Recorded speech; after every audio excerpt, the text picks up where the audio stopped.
Kuna shetani anayemwandama Mac Voice kwa hivi sasa, yani ni shetani ambaye ni mbaya sana kiasi cha kwamba ameamua kumdhalilisha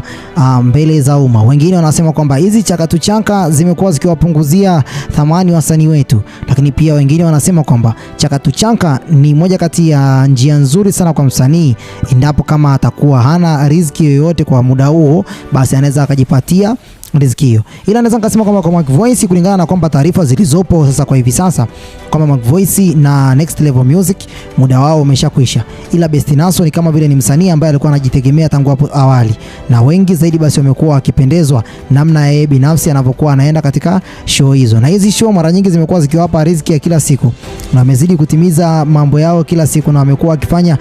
issue zao zile za hapa na pale. Ila kikubwa zaidi ambacho kimewashangaza watu wengi ni kumuona Mac Voice. Best Naso, wengi wao walikuwa wanajua kwamba Best Naso ni moja kati ya mtu ambaye alikuwa anafanya show hizi mara kwa mara, yeye na kina Nei, watu ambao walikuwa wanajulikana sana katika show hizi. Ila nikukumbushe tu kwamba siku chache zilizopita kulikuwa kuna mwamba aliweza pia kuonekana na yeye kwenye chaka, lakini pia baada ya hapo kuliweza basi kuonekana tena Rich Mavoko, kuna kipindi tena yeye kuonekana kwenye chaka, na wengi wakawa